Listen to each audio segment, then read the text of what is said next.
wrestled it out. It's an image of a gladiator, two gladiators coming into a contest. Only one will come out. It is the kind of wrestle that necessarily leads to death. In the last 3 decades of Paul's life, since he was encountered by the risen Christ on the road to Damascus, it has certainly been a struggle in his life.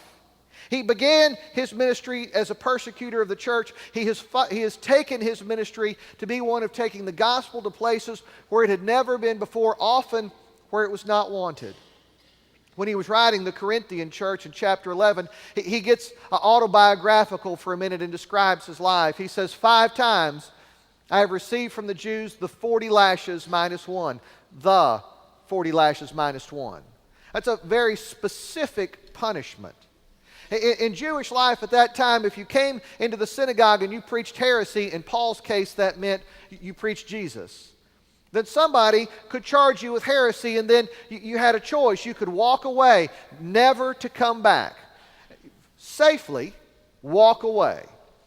Or they thought if you took 40 lashes with the whip, it'd probably kill you, but 40 lashes minus 1, you had a fair chance of surviving. If you want to get to come back and say more of what you've been saying, you take the 40 lashes minus 1. Paul says, on 5 separate occasions, I have chosen to be beaten within an inch of my life so that I could retain the privilege of coming back to my beaters to explain to them the heart of the gospel. 5 times I've received the 40 lashes minus 1. 3 times I've been beaten with rods. Once I was stoned. 3 times I was shipwrecked. I spent a night and a day in the open sea. I've been constantly on the move. I've been in danger from rivers, in danger from bandits, in danger from my own country folk, in danger from Gentiles, in danger in the city, in danger in the country, in danger at sea. I have labored and toiled and often gone without sleep. I have known hunger and thirst and often gone without food. I have been tired and naked, and besides all these things, I face daily the pressure from my concern for all the churches. Noble struggle indeed. He moves again from the wrestling ring to the race course. I finished the race. Anybody have trouble getting here because of the race today? It's that way. There are a lot of 8:30 faces in the 11 o'clock service, and we know why. It is this race that's a marathon. It's the right kind of race about which to think. It's not the little sprint that you can just do today. It's the kind of race that takes arduous training and careful planning and really scripted in the running of it. It's an all-consuming event, and like a marathon, it's the kind of race that everyone who finishes gets the reward. Everyone who finishes gets the reward. Paul says, I have finished that race.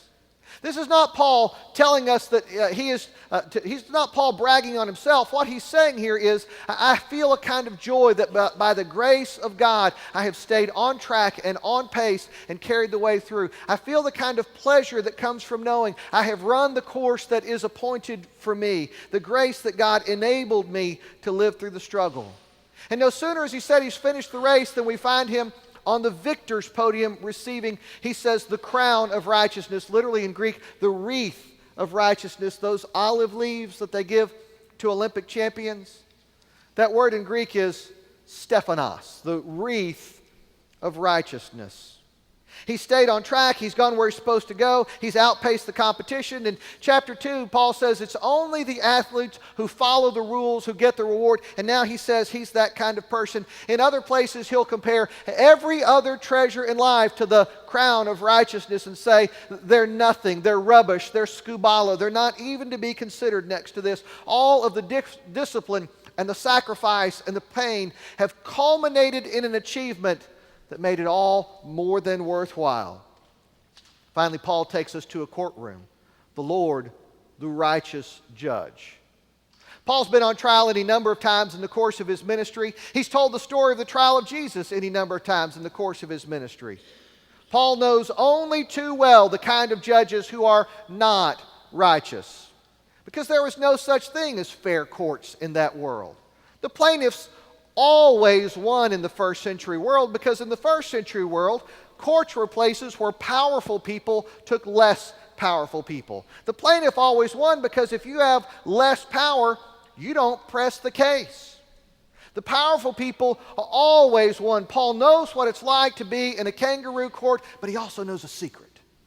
And the secret is that there is a righteous judge who will stand over all in judgment one day, and he can't be bribed.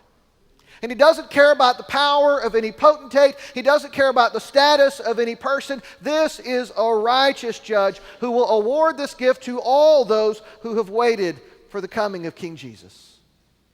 Keep in mind, Paul writes this letter from a house in Rome that is effectively a prison cell.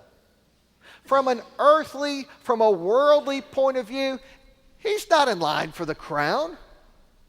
He's in line for the chopping block. Very shortly, the reason he's under house arrest, he's made his appeal to Caesar. He's going to take his case there. At some point, Caesar's going to hear him, and Paul's going to say to Caesar, I want you to know that Jesus, a carpenter from Nazareth in Galilee, whom you crucified, has in fact been raised in power. He's the real king over the universe, and you're just an imposter. And as soon as he does that, Caesar's going to have his head cut off. From a worldly perspective, Paul's whole career has been far from spectacular. He hasn't looked like the standout in the race. The first time we see Paul, it's Acts chapter 7. He's holding the coats while they're stoning Stephen, Stephanos, that same word for crown. His ministry begins and ends with a crown, but they are crowns of a very different nature. Then, after holding the coats for the stoning of Stephen, Saul heads off for Damascus, where he can persecute the believers there. He's encountered by the risen Lord. He makes a profound conversion. He goes back to meet the apostles in Jerusalem, and they want nothing to do with him. They send him back to Tarsus. He would probably have spent the rest of his life in Tarsus, but there was a fellow named Barnabas, the son of encouragement. And Barnabas remembered Paul. Barnabas called for Paul, brought him to Antioch. Together, they began to do this incredible work in the church. Together, they went off on a missionary journey, and then Paul broke company with Barnabas because Barnabas wanted to give a fellow named John Mark a second chance. John Mark had abandoned them on their first journey. Paul said, one chance is enough. Barnabas said, really? They broke company. John Mark turned out to be quite a little rider.